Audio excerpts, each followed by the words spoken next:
Hello everyone. I am Ms.C.KALAIMAGAL, Assistant Professor of English, A.D.M.COLLEGE for Women in Autonomous NAGAPATTINAM. Today we are going to see about William Shakespeare, A Midsummer Night's Dream.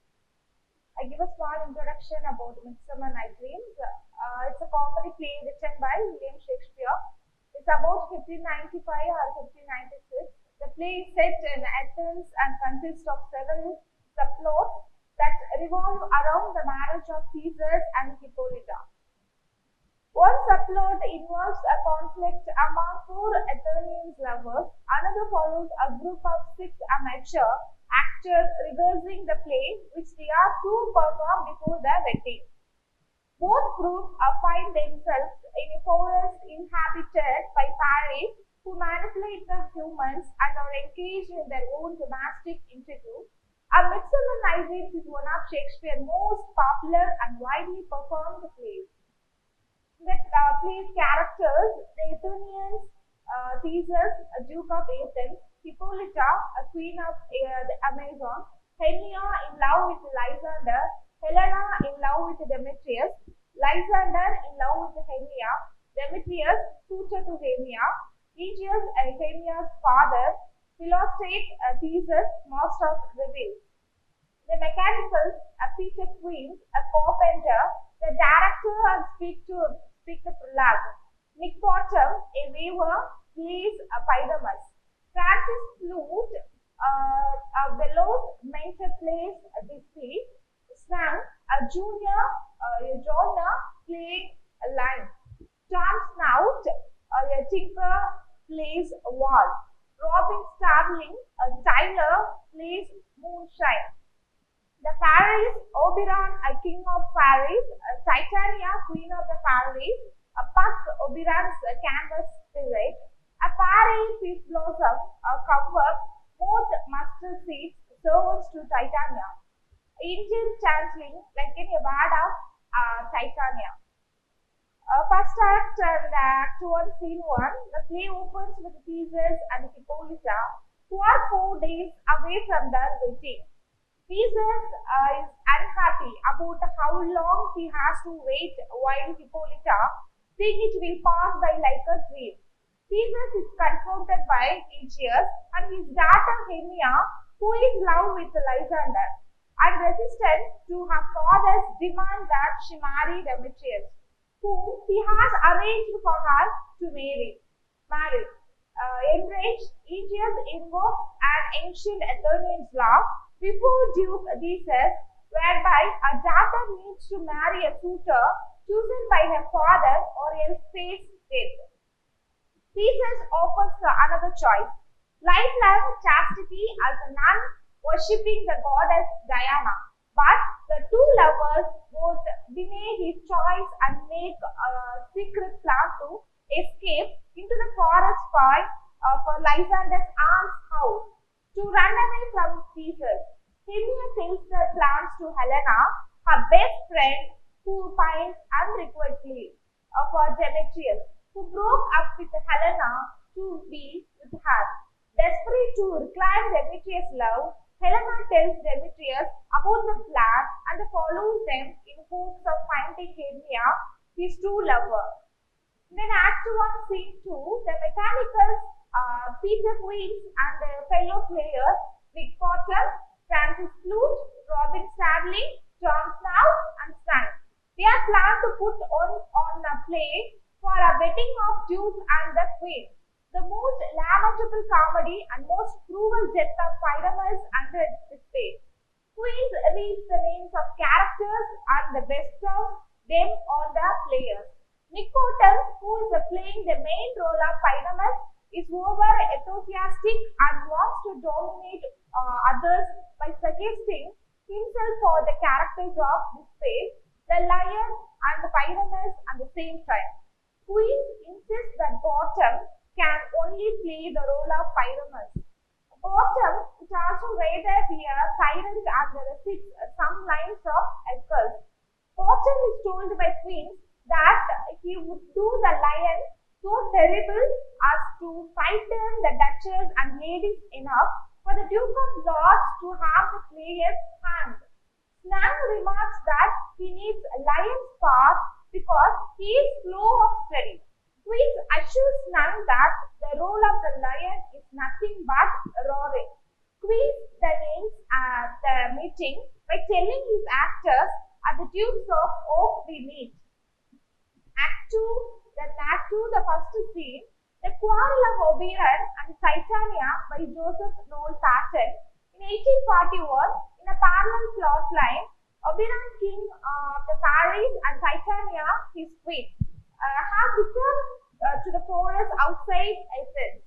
Titania tells Oberon that she plans to stay until she has attended Theseus and Hippolyta's wedding. Oberon and Titania are estranged because Titania refuses to give Indian challenging to Oberon for use as his knight or a henchman, since the child's mother was one of Titania's worshippers. Oberon seeks to punish Titania. He calls upon a roving pack, good fellow. He showed a lavish spirit to help him conquer a magical juice derived from the flower called love in idleness, which turned from white to purple when struck by Cupid's arrow. When the consecration is applied to the eyelids of a sleeping person, that person upon waking, love with the first living thing they pursue. He instead packs to retrieve the flower with the hope that he might make Titania fall in love with an animal of the forest and thereby shame her into giving up the little Indian boy. He says, and here I take this charm from her sight, as I can take it with another herb. I will make her render up her page to me. Helena and Demetrius enter with her continuously, making advances towards Demetrius, promising to love him more than Hermia. However, he rebuffs her with cruel insults. Observing this, Oberon orders to Puck to spread some of the magical juice from the flower and on the eyelids of the young Athenian man. Act 2 and Scene 2, as Titania is lulled to sleep by their Paris, Oberon sneaks up and places the flower juice on her eyes. Exiting the stage afterwards, Lysander and Hermia enter, lost and exhausted from the journey. Hermia rejected Lysander's advances to sleep together, and the two lie down on different corners. Puck enters and mistakes Lysander for Demetrius, not having seen either before, and administers the juice to the sleeping Lysander. Helena, coming across him, wakes him while attempting to determine whether he is dead or asleep. Upon this happening, Lysander immediately falls in love with Helena. Helena, thinking Lysander is mocking her, runs away. Lysander follows her. When Hermia wakes up after dreaming a snake ate her heart, she sees the Lysander is gone and goes out in the woods to find him. Act 3 and Scene 1, a drawing of Puck, Titania and Bottom in a Midsummer Night Dream. From Act 3 in the Scene 2 by Charles Buckle. In 1905, meanwhile, Queens and his band of 5 laborers, rude mechanicals, as Puck describes them, have arranged to perform their plays about Pyramus and display for Theseus waiting and venture into the forest near Titania's bower for their rehearsal. Queens leads the actors in the rehearsal of the play. Bottom is spotted by Puck, who talking his name to be another word for a jackal, transforms his head in that of a donkey. When Bottom returns for his next lines, the other workman runs screaming in terror. They claim that they are hunted, much to Bottom's confusion. Determined the way to his friends, he begins to sing to himself. Titania, having received the love potion, is awakened by Bottom singing and immediately falls in love with him. In the words of the play, Titania worked and straightway loved and us. She lavishes him with the attention of her and her Paris. And while she is in this state of devotion, Oberon talks the changeling boy. And then continue to Act 3, Scene 2, a print by Samuel Cassin, reproducing an Edwin Lancet, painting depicting Titania's affectionately learning on Bottom. Oberon sees Demetrius still following Hermia. When Demetrius goes to sleep, Oberon confirms Puck's mistake and sends him to get Helena while he charms Demetrius' eyes. Upon waking up, he sees Lysander and Helena. It instantly falls for her. Now, under the spell, the two men have fallen for her. However, Helena is convinced that her two suitors are mocking her, as neither loved her originally. Hermia finds Lysander and asks why he left her, but Lysander claims he never loved Hermia, instead loving Helena. This soon turns into a quarrel between two ladies, with Helena chiding Hermia for joining in the mocker session, followed by the latter furiously charging at her for stealing her true love's heart and blaming her for the supposed mockery.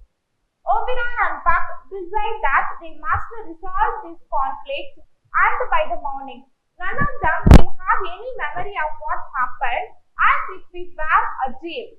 Oberon arranges everything so Helena, Hermia, Demetrius, and Lysander will all believe they have been dreaming when they awaken. Puck distracts Lysander and Demetrius from fighting over Helena's love by mimicking their voice and leading them apart. Eventually, all four find themselves separately falling asleep in the glade. Once they fall asleep, Puck administers the love potion to Lysander again, returning his love of Hermia again, and casts another spell over the four Athenian lovers, claiming all will be well in the morning. Once they awaken, the lovers assume that whatever happened was a dream and not reality. In Act 4, the scene first, having achieved his goals, Oberon releases Titania and orders Puck to remove the donkey's head from Bottom. The fairies that disappear and Theseus and Hippolyta arrive on the scene. During an early morning hunt, they find the lovers still sleeping in the glade. They wake up of the lovers and since Demetrius no longer love Hermia, Theseus overlooks Aregeus' demands and arranges a group wedding. The lovers at the first believe they are still in a dream and cannot recall what has happened. The lovers decided that the night's event must have been a dream as they walk back to Athens. Act 4 and Scene 2. After they exist, Bottom awakes and he too decided that he must have experienced a dream past that wit of man. At Queen's house, Queens and his team of actors worry that Bottom has gone missing. Queens laments that Bottom is the only man who can take on the leader role of Pyramus. Bottom returns and the actors get ready to put on Pyramus and this day.